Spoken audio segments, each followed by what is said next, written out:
এবং diploma engineer যারা ওনারা দাবি জানাচ্ছে, দাবির জন্য তারা আন্দোলন করতেছেন। তো যারা ডিগ্রি প্রকৌশলী তাদের 3 দফা দাবি, আর যারা ডিপ্লোমা ইঞ্জিনিয়ার তাদের 7 দফা দাবি।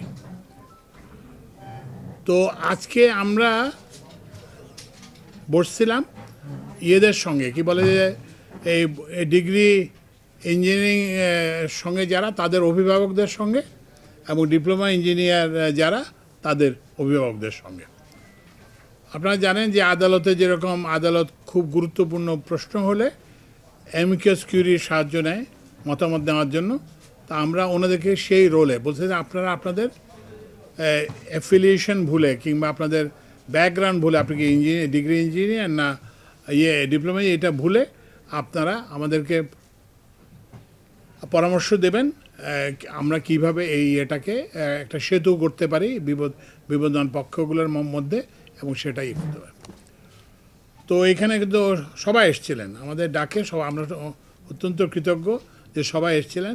বিশ্ববিদ্যালয়ের ভাইস চ্যান্সেলররা আসছেন, তারপরে হচ্ছে যে পলিটেকনিক ইনস্টিটিউটের প্রিন্সিপালরা, অধ্যক্ষরা আসছেন,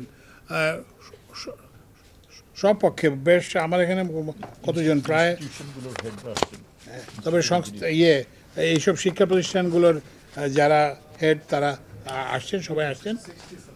তো তাদের সঙ্গে আমাদের খুব একটা ফলপ্রসূ আলোচনা হয়েছে। তো আলোচনায় আমরা কয়েকটা সিদ্ধান্তে আসছি। তো আমরা প্রথমে ওই যে যেটা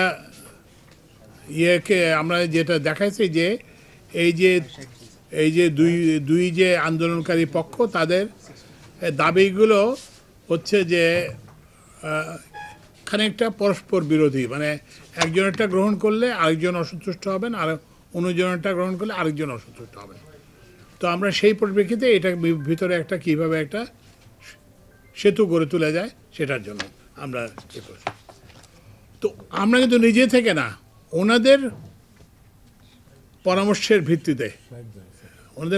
ভিত্তিতে ওনারা বলছেন যে আমরা একটা 6 সদস্যের কমিটি করতে।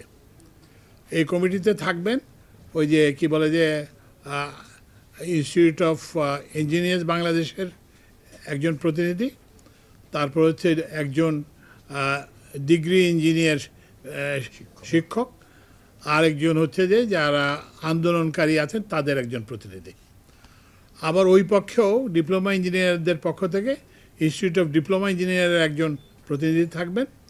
তারপরে যে ডিপ্লোমা ইঞ্জিনিয়ারিং শিক্ষাদান পাঠদান করেন এই বিষয়ে একজন শিক্ষক থাকবেন, এবং আন্দোলনকারীদের একজন প্রতিভা ওখানে থাকবেন। তো এই 6 জন, এই 6টা কমিটির ওনারা হচ্ছে কাজ করবেন যাতে এই যে যেটা বললাম যে যাতে একটা সেতু গড়া যায়, পারস্পরিক বিরোধী যে আছে সেটার মধ্যে একটা কোথায় একটা একমত হওয়া যায়, ওই অনেকটা জাতীয় ঐক্যমত্য কমিশনের মতো, যাতে ওনারা নিজেরাই কারণ নিজেরা সমাধান করলেই সেটাই হচ্ছে সবচেয়ে শ্রেষ্ঠ সমাধান।